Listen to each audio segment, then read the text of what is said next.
Mary's alarm rang at 5 a.m. sharp. She rolled out of her small bed in the cramped service quarters and began her daily routine. It was a crisp, clear morning at the Smith residence, a sprawling mansion in the wealthy suburb of Riverdale. She preparing breakfast in the grand kitchen that still felt foreign despite her years of service. As she wiped down the marble countertops, a cold draft caught her attention. Mary turned towards the kitchen door that led to the backyard and noticed it was ajar. Her brow furrowed. She was certain she had closed it the night before. She pushed the door shut, listening for the familiar click of the lock, and returned to her chores, unease settling in her stomach. Mary moved on to the living room where the large windows. As she drew them back, a red, dark stain on the ivory fabric caught her eye. Blood. Her heart skipped a beat. Who could have left it there, and why? She examined her hands and arms, ruling out the possibility of her own injury. The sudden creak of the staircase made her jump. She looked up to see Gary, the Smiths' 14-year-old son, descending slowly. His face was pale, and dark circles framed his wide, frightened eyes. He flinched when their gazes met, quickly looking away. Mary's concern deepened. "Good morning, Gary," she greeted, trying to sound calm. "Are you all right?" Gary mumbled something incoherent and hurried past her into the dining room. Mary watched him go, her mind racing with questions. Before she could dwell further, the commanding voice of Robert Smith echoed through the hall. "Mary, the coffee better be ready. I have a crucial meeting today," Robert barked as he strode into the room, his presence imposing and cold. "Yes, Mr. Smith," Mary replied, hurrying to pour his coffee. Robert sat at the head of the table, flipping through the newspaper with a stern expression. His wife, Evelyn, appeared moments later, impeccably dressed, but with a distant, almost robotic demeanor. She barely acknowledged Mary or Gary, who was now seated quietly at the table, poking at his breakfast. Mary couldn't shake the feeling that something was very wrong in this household. Robert and Evelyn's interactions with Gary were curt, devoid of warmth. Gary, usually quiet and reserved, seemed particularly on edge today. After serving breakfast, Mary discreetly returned to the living room. She needed to understand what was happening. The bloodstain on the curtain and Gary's terrified demeanor were troubling. Mary's instincts told her there was more beneath the surface of this seemingly perfect family. Later that day, when the Smiths were out, Mary took the opportunity to search for clues. She went back to the kitchen door, checking for any signs of forced entry, but found none. Her eyes then landed on the surveillance cameras the Smiths had installed around the exterior of the house. An idea formed in her mind. She had to see for herself what was going on inside. The next morning, Mary woke even earlier, determined to gather evidence. She brought a small camera she had purchased years ago and installed it discreetly in the living room, hidden behind a decorative vase. The Smiths' behavior, Gary's fear, the bloodstain, it all pointed to something sinister. The Smith household was cloaked in an eerie quietness as the evening descended. Mary, heart-pounding, sat in her small room adjacent to the kitchen, her eyes fixed on the screen of her laptop. She had set up the hidden camera days ago, and now it was time to review the footage. She clicked through the files, her anxiety growing with each passing second. The screen flickered, showing mundane scenes of the Smiths' day-to-day life. But then, her breath caught as she saw Robert, his face contorted with rage, storm into the living room. Gary was there, trying to make himself small, his eyes wide with fear. Gary flinched, but didn't move fast enough. Robert grabbed him by the arm, yanking him roughly. Mary watched, horrified, as Robert struck Gary. The sound of the slap muffled but unmistakable. Gary's silent cry tore at her heart. The boy's frail body crumpled to the floor, but Robert wasn't done. He leaned over, yelling something Mary couldn't make out, his face inches from Gary's. Mary paused the video, her hands shaking. She knew Robert was harsh, but this was brutality. She couldn't unsee the terror in Gary's eyes or the viciousness in Robert's actions. Something had to be done. Taking a deep breath, Mary reached for her phone. She scrolled through her contacts, her thumb hovering over a name. Carl. They hadn't spoken in years, but he was the only person she could think of who might help. She hit the call button, her mind racing. "Carl, it's Mary," she began, trying to keep her voice steady. "I need your help." "Mary? Wow, it's been a while. What's going on?" Carl's voice was a comforting rumble on the other end of the line. "I don't have time to explain everything, but I'm in trouble. Or rather, a boy I know is. He's being hurt, Carl. I need your help to get him out." There was a pause. "All right, Mary. What do you need me to do?" Relief flooded through her. "Can you come over tomorrow? We need to talk in person. I'll explain everything." "I'll be there," Carl promised. "Just hang tight." Mary ended the call, her mind a whirlwind of plans and fears. She couldn't let Robert get away with this. Gary needed her, and now she had an ally. The next day, Mary moved through her chores with a heightened sense of urgency. She kept a close eye on Gary, who seemed more withdrawn than ever.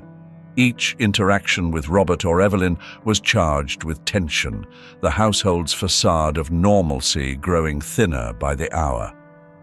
That evening, as the Smiths sat in the dining room, Mary quietly slipped out to meet Carl. Mary sat at the corner table of the dimly lit cafe, her eyes darting to the door every few seconds. The clock on the wall ticked loudly, matching the rhythm of her anxious heartbeat, her mind consumed with worry for Gary. The door jingled, and Carl walked in, his presence bringing a wave of relief. "Mary," he said, sitting down across from her, "tell me everything." She took a deep breath, recounting the past weeks, the bloodstain, the hidden camera, Robert's violent outbursts. Carl listened intently, his expression growing grimmer with each detail.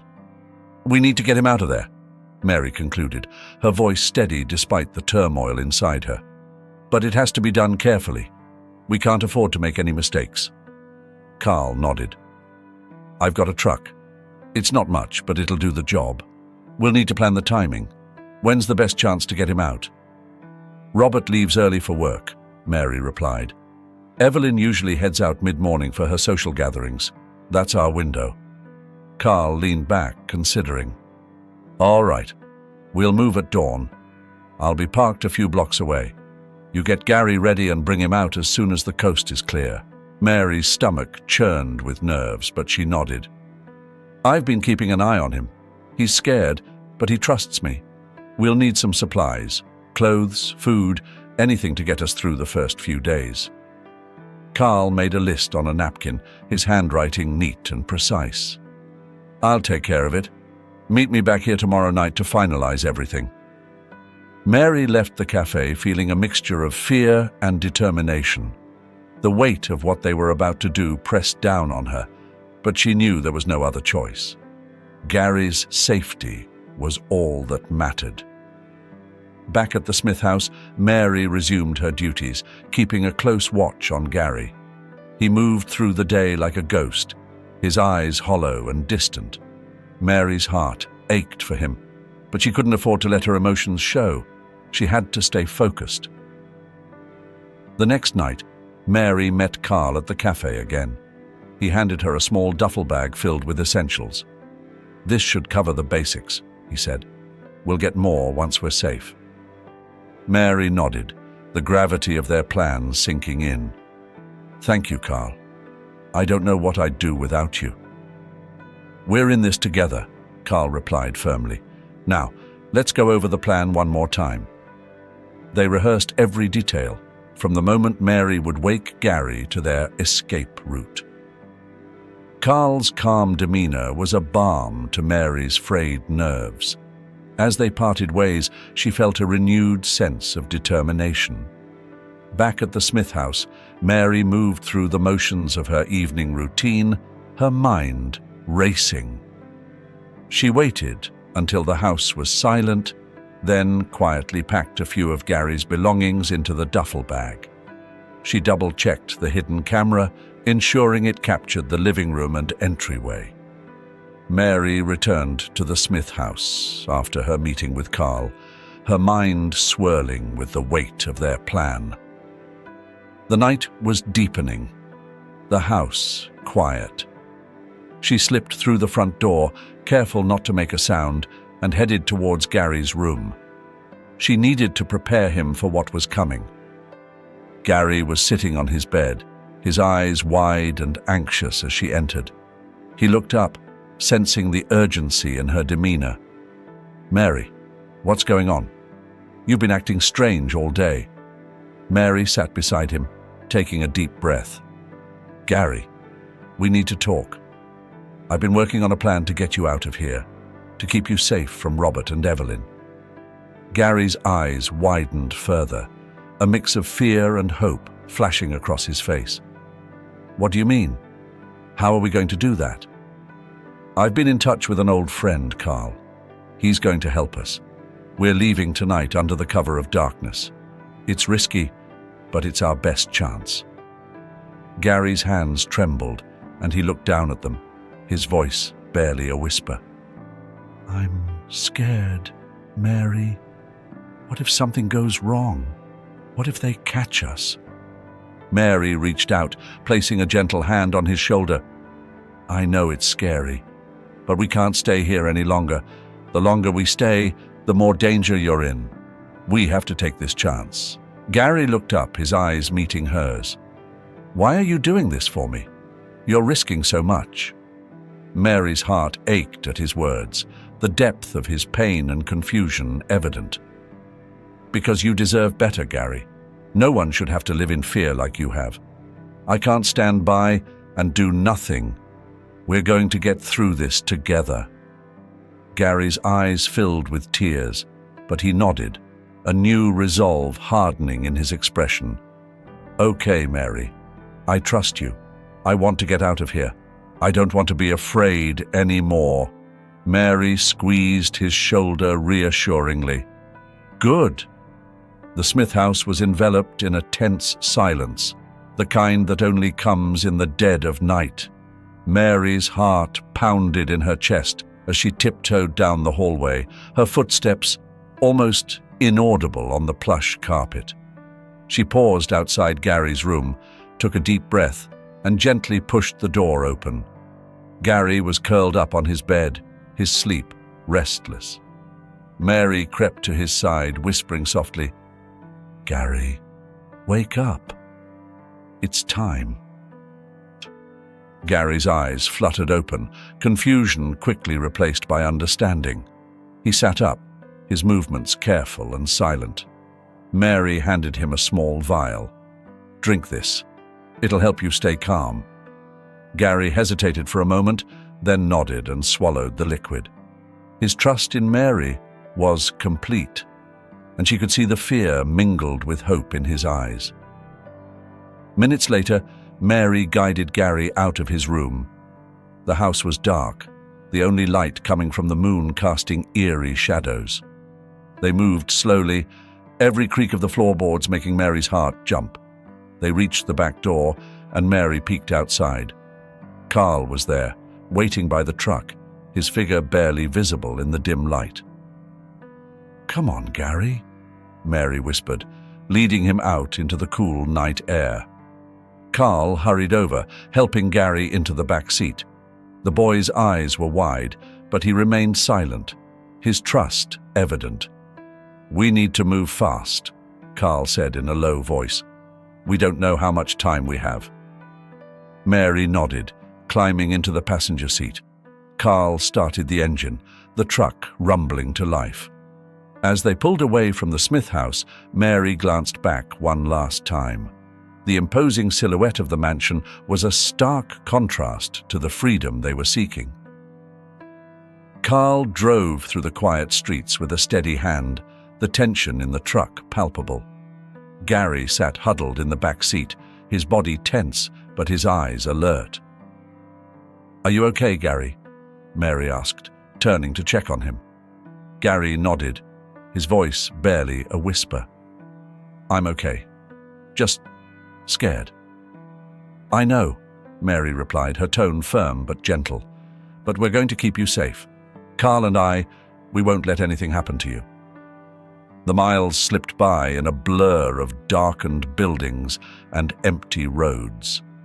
Carl navigated with practiced ease, his focus unwavering. Mary kept a watchful eye on Gary, her mind racing with thoughts of what lay ahead. After what felt like hours, Carl pulled off the main road, taking a series of winding turns that led them into the countryside. The city lights faded, replaced by the quiet, comforting darkness of the rural landscape. "We're almost there," Carl said, breaking the silence. "A friend of mine has a place we can stay for a few days. It's safe, secluded." Mary felt a wave of relief. The first step of their plan had gone smoothly, but she knew this was just the beginning. The truck bounced along the dirt road, headlights cutting through the early morning fog. Mary, Gary, and Carl were silent, each lost in their thoughts. The weight of the night's events hung heavy in the air. Finally, they reached the small cabin, hidden away in the dense woods. Carl parked the truck and turned off the engine. "We're here," he said, breaking the silence. "This place should be safe for now." Mary turned to Gary, who was beginning to stir. "Gary, we made it. You're safe now." Gary blinked, slowly coming to. His eyes widened as he took in the unfamiliar surroundings. "Where are we?" "A friend's cabin," Carl explained, stepping out of the truck. "It's secluded. We'll be okay here." Mary helped Gary out of the truck, supporting him as they walked towards the cabin. Gary's steps were unsteady, but his grip on Mary's arm was strong. Inside, the cabin was simple but comfortable, a stark contrast to the cold opulence of the Smith mansion. Carl set about making a fire, the crackling logs providing warmth and a sense of normalcy. "There's some food in the kitchen. Help yourselves," he said, his voice steady. Gary sank into an armchair, exhaustion etched on his face. Mary knelt beside him, gently brushing a lock of hair from his forehead. "How are you feeling?" "Tired," Gary admitted, "but safe." "Thank you, Mary." Mary gave him a small smile. "You're welcome. We'll get through this together." Over the next few days, they settled into a routine. Mary made sure Gary ate and rested, watching over him with a careful eye. The bruises and cuts from Robert's abuse were stark against Gary's pale skin, a constant reminder of the horrors they'd escaped. Carl checked in regularly, bringing supplies and updates. "I've talked to a few people," he said one evening, sitting at the kitchen table. "We have some options for getting you both further away, maybe even new identities. But it'll take time." Mary nodded, her gaze shifting to Gary, who was dozing on the couch. "We'll do whatever it takes. I just want him to be safe." "He will be," Carl assured her. "We'll figure it out." The cabin's isolation gave them the space they needed to heal. Gary, once wary and withdrawn, began to open up. He and Mary spent hours talking, sharing stories, and slowly building a bond forged in shared adversity. "Mary," Gary said one afternoon as they sat on the porch watching the sunset, "why did you help me? You didn't have to." Mary looked at him, her eyes reflecting the fading light. "Because you deserved better, Gary. No one should have to go through what you did. I couldn't just stand by and do nothing." Gary's eyes filled with gratitude. "I don't know how to thank you." "You don't have to," Mary replied softly. "Just focus on getting better. We have a long road ahead, but we'll face it together." As the days turned into weeks, Gary's physical wounds began to heal. The psychological scars would take longer, but Mary was patient. She knew that trust, once broken, was not easily mended. One evening, as they sat by the fire, Gary turned to Mary. "I've been thinking about the future.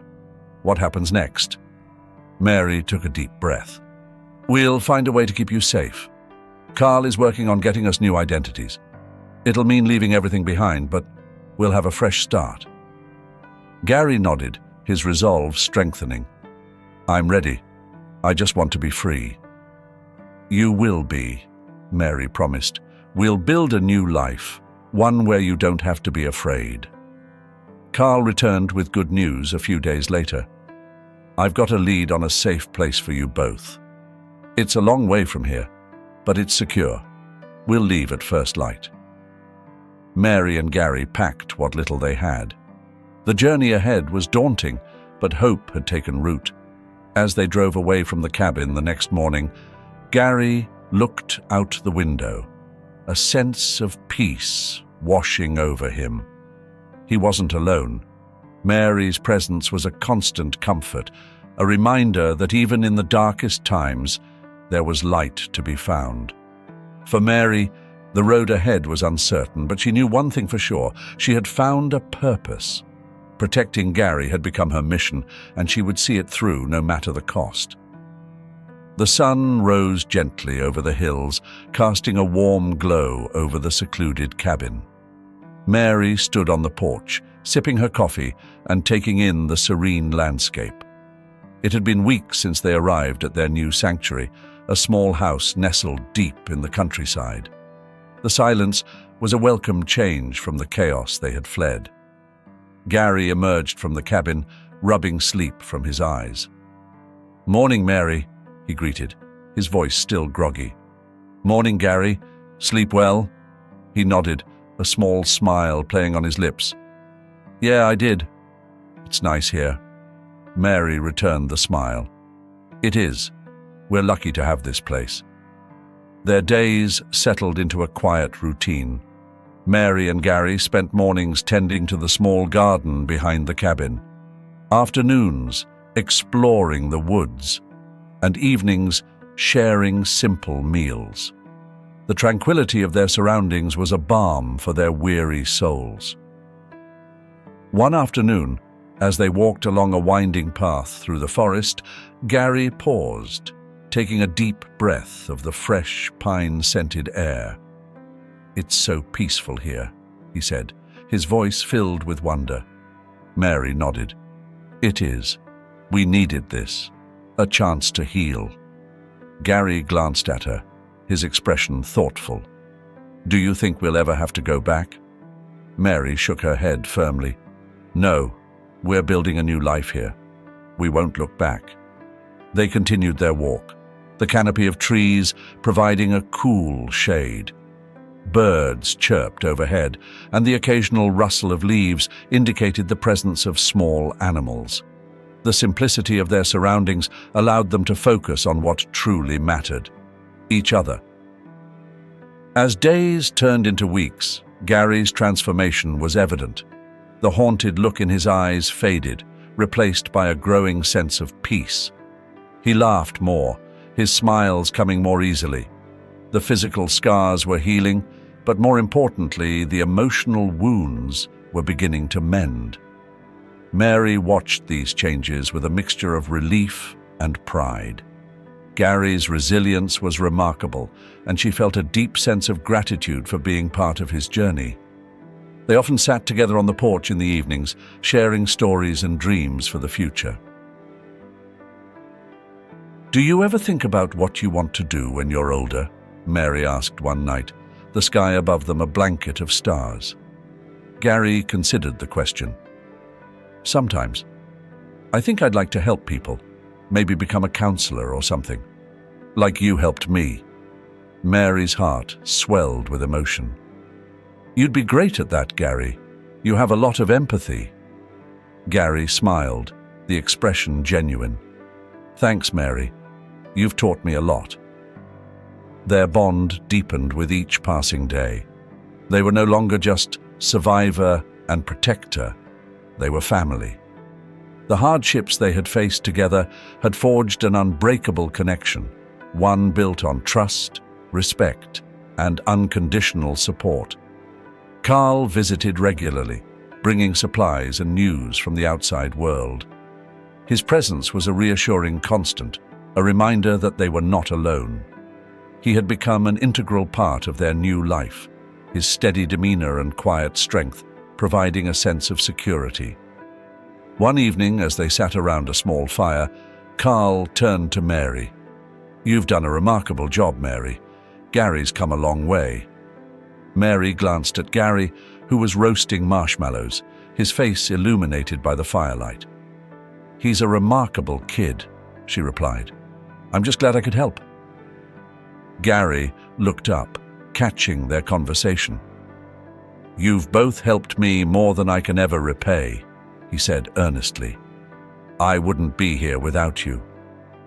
The fire crackled, and the three of them sat in comfortable silence, the bond they shared evident in every unspoken word. They had found something precious in their little haven: peace, healing, and a sense of belonging. As the days grew longer and the warmth of summer enveloped the countryside, Mary and Gary embraced their new life with open hearts. They tended to their garden, took long walks, and enjoyed the simple pleasures that their sanctuary offered. One day, as they sat on the porch watching the sunset, Gary turned to Mary. "I feel happy here, Mary. For the first time in a long time, I feel like I belong." Mary smiled, her eyes misty with emotion. "You do belong, Gary. We both do." In the quiet of their new life, they discovered strength, hope, and a profound connection that would carry them through whatever lay ahead. Together, they faced each day with renewed courage, ready to build a life filled with love, trust, and the simple joy of being together. The peace that had enveloped Mary and Gary's lives shattered one morning with the arrival of Carl, his face grim as he stepped into the cabin. The sun was just rising, casting a soft glow over the secluded hideaway, but the tension in Carl's demeanor dispelled any tranquility. "Mary, we need to talk," Carl said, his voice low. Mary glanced at Gary, who was preparing breakfast. She nodded and followed Carl outside, her heart pounding. "What's going on?" Carl took a deep breath. "I got word from a reliable source. The Smiths have found out where you are. They're coming for Gary." Mary felt the ground shift beneath her. "How? We've been so careful." "I don't know, but we need to act fast. They could be here any time." Panic surged through Mary, but she forced herself to stay calm. "We need a plan. We can't let them take him." Carl nodded. "We'll have to move again, but we need to be strategic about it. We can't afford any mistakes." Mary's mind raced. "What about tonight? We leave under cover of darkness." Carl agreed. "It's risky, but it's our best shot. I'll start packing the essentials." Inside the cabin, Gary looked up as Mary and Carl entered. "What's happening?" Mary took his hand, her voice steady despite the turmoil inside her. "Gary, we have to leave. The Smiths know where we are." Fear flashed in Gary's eyes. "But I thought we were safe here." "We were, but things have changed. We'll keep you safe, I promise." Gary nodded, his trust in Mary unwavering. "What do I need to do?" "Pack your things, just the essentials.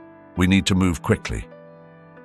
As they prepared to leave, Mary felt a mix of fear and determination. They had built a life here, but it wasn't worth Gary's safety. By nightfall, they were ready. Carl had scouted a new location, another remote hideaway further into the wilderness. "We'll take the back roads," Carl said as they loaded the truck. "Less chance of being spotted." The journey was tense, each mile fraught with anxiety. Gary sat in the back, clutching a small bag of belongings, his eyes reflecting the strain of their constant vigilance. Mary kept her gaze on the road ahead, her mind focused on the plan. Hours passed in silence until Carl finally spoke. "We're almost there. Just a little further." Relief was short-lived. As they approached a narrow pass, headlights appeared behind them, closing in fast. Mary's heart raced. "Carl, they're following us." Carl's grip tightened on the wheel. "Hold on!" The truck swerved, taking sharp turns as Carl tried to lose their pursuers. Gary clung to his seat, his face pale with fear. Mary turned to him, her voice firm. "Gary, stay down. We'll get through this."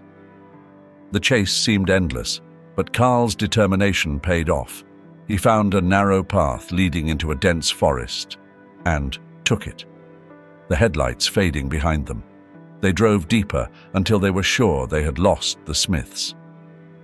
"We can't stay here," Carl said, his breath heavy, "but we bought some time." They pressed on, finally reaching the new hideout just before dawn. It was a small, abandoned cabin hidden away in a thicket of trees. Exhausted, they unloaded the truck and settled in. Gary sat on the edge of a worn-out bed, his hands shaking. "Mary, what if they find us again?" Mary knelt beside him, her voice steady. "We'll be ready. We won't let them take you." Carl joined them, his face resolute. "We'll stay alert. We've come this far and we won't give up now." The next few days were a blur of preparation and vigilance. Carl set up makeshift alarms around the perimeter while Mary kept a close eye on Gary, ensuring he felt safe and supported. One evening as they sat together, Gary looked at Mary with a mixture of fear and determination. "I'm scared, Mary, but I trust you. I know you'll protect me." Mary's heart ached, but she nodded. "I will, Gary. We're in this together." The bond between them had grown stronger, forged by adversity and the unwavering commitment to each other's safety. They knew the road ahead was fraught with danger, but their resolve was unbreakable. The Smiths had underestimated them, but they would soon learn just how far she and Carl were willing to go to protect Gary. Together, they would face whatever came next, ready to fight for the peace and safety they so desperately sought. The night was heavy with tension. Mary and Gary huddled in the small cabin, the weight of their situation pressing down on them. Carl had gone to get supplies, but he had been gone too long. Mary's worry grew with each passing minute. Her phone rang, shattering the silence. She glanced at the screen. It was Carl's number. Relief washed over her as she answered. "Carl, where are you?" A cold, familiar voice answered instead. "Hello, Mary?" Her blood ran cold. "Robert?" "Yes, it's me. And I have your friend here. He's quite cooperative." Mary's heart pounded. "What do you want?" "I want my son back. Bring Gary to the old barn on Route 22 by midnight, or your friend suffers the consequences."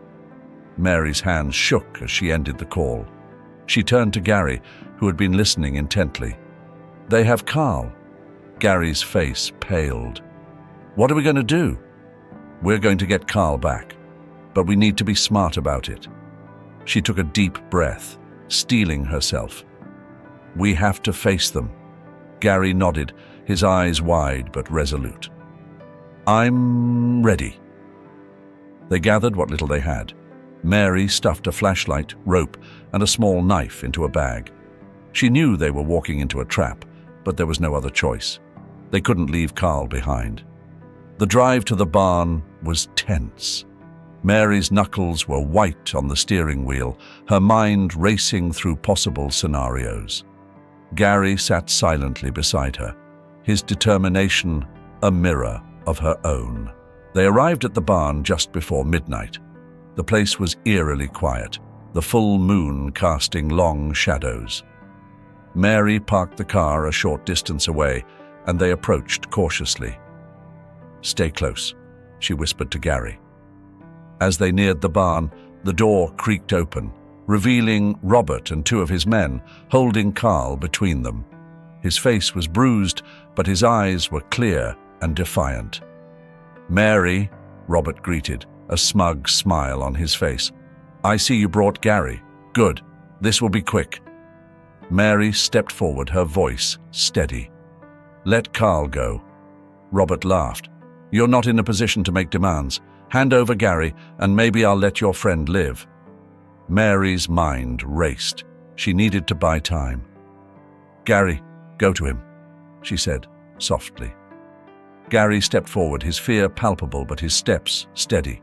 Robert's men pushed Carl aside, grabbing Gary roughly. "Good boy," Robert sneered. "Now, Mary, say goodbye." Mary's heart pounded. She had to act. As Robert turned to leave, she lunged, pulling the knife from her bag. "Let him go!" Chaos erupted. Carl, despite his injuries, tackled one of the men, while Mary fought off the other. Gary struggled against Robert's grip, his desperation giving him strength. Mary managed to free Gary, shoving him toward Carl. "Run!" Gary hesitated, but Carl grabbed his arm, pulling him toward the car. "Go, Gary. Mary and I will handle this." Robert lunged at Mary, but she dodged, her knife flashing in the moonlight. "You're not taking him, Robert," Robert sneered. "You think you can stop me?"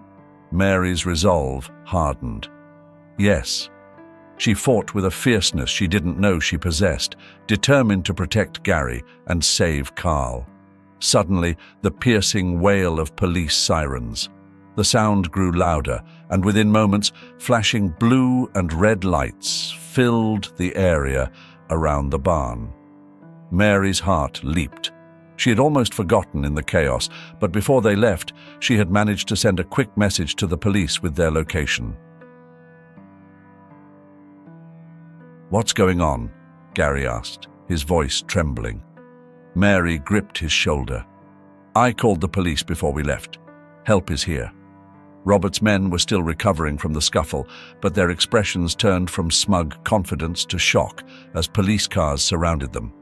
Officers quickly exited their vehicles, weapons drawn, and shouted commands. "Everyone on the ground! Hands where we can see them!" Robert tried to run, but an officer tackled him to the ground, swiftly cuffing him.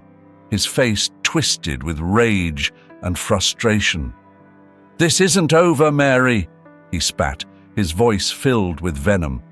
Mary stood tall, her fear replaced by a fierce determination. "Yes, it is, Robert." The police moved efficiently, securing the area and apprehending Robert's men. The barn, once a place of terror, was now under the control of law enforcement. One of the officers approached Mary, Carl, and Gary. "Are you all right?" Carl, now visibly struggling to stay conscious, shook his head weakly. "He's badly hurt," Mary said urgently. "He needs medical attention." The officer nodded and signaled to the paramedics who had arrived on the scene. They rushed to Carl, assessing his injuries with practiced precision. "We need to get him to the hospital immediately," one of them said. As they loaded Carl onto a stretcher, he managed to grab Mary's hand. "Take care of Gary," he whispered, his voice barely audible. "You're going to be fine, Carl," Mary assured him, her voice steady despite the fear gnawing at her. "We'll see you at the hospital." The paramedics quickly transported Carl to the waiting ambulance. Mary and Gary followed, their worry evident. The drive to the hospital felt like an eternity, each second stretching into an agonizing eternity. At the hospital, Carl was rushed into surgery. Mary and Gary were left in the waiting room, the sterile environment doing little to calm their nerves. Mary paced the floor, her mind racing with thoughts of what could happen. Gary sat quietly, his hands clenched in his lap. "Do you think he'll be okay?" he asked, his voice barely above a whisper. Mary stopped pacing and sat beside him, taking his hand. "He's strong, Gary. He'll pull through. We just have to believe that." Hours passed in agonizing silence until finally a doctor approached them. "He's stable," the doctor said, his voice reassuring. "The injuries were severe, but he's going to make it." Relief washed over Mary, her knees nearly giving way. "Can we see him?" "Of course. He's asking for you." Mary and Gary followed the doctor to Carl's room. Seeing him lying there, pale but alive, brought tears to Mary's eyes. Gary hesitated at the door, then rushed to Carl's side. "Carl," Gary said, his voice trembling. "You're okay." Carl smiled weakly. "Hey, kid. Took you long enough to get here." Mary moved to Carl's other side, her relief palpable. "You scared us," she said, her voice steadying. "But you're going to be fine." The days that followed were a blur of recovery and adjustment. Carl's strength returned slowly but surely, aided by the unwavering support of Mary and Gary. The hospital became a place of healing and reflection, a temporary sanctuary as they planned their next steps. Robert and his men were charged and taken into custody, their influence and power finally broken. The shadow that had loomed over Mary and Gary's lives was lifted, replaced by a sense of peace and justice. One evening, as Carl rested, Mary and Gary sat in the hospital garden, the setting sun casting a warm glow over them. "We did it," Mary said softly. "We're free." Gary nodded, his eyes bright with hope. "Thanks to you and Carl. I don't know how to repay you." Mary smiled, her hand resting on Gary's shoulder. "You don't need to repay us. We're family now. We take care of each other." Carl joined them a few days later, his strength slowly returning. Together they left the hospital, ready to start a new chapter in their lives. The past still haunted them, but the future was bright with promise. Together, they faced the future with hope and courage, ready to embrace whatever came next. The journey had been long and fraught with danger, but they had emerged stronger, their bond unbreakable. In their little sanctuary, they found peace, love, and the strength to move forward, one step at a time. Hey everyone, thank you so much for watching this story unfold. I hope you found it as touching and emotional as I did while writing it. You know, I firmly believe that God always blesses those who do good. Remember, happiness will come to those who persist and stay true to their values. Story reminds us all to keep faith, to keep doing good, and to trust that even in our darkest times, there is a light guiding us toward a brighter future. If you enjoyed this story, please make sure to like this video and subscribe to my channel. Hit the notification bell so you don't miss out on any of our upcoming heartwarming and inspiring stories. Your support means the world to me and helps me continue creating content that we can all connect with. Thank you for being part of this journey. Stay blessed, stay kind, and I'll see you in the next video.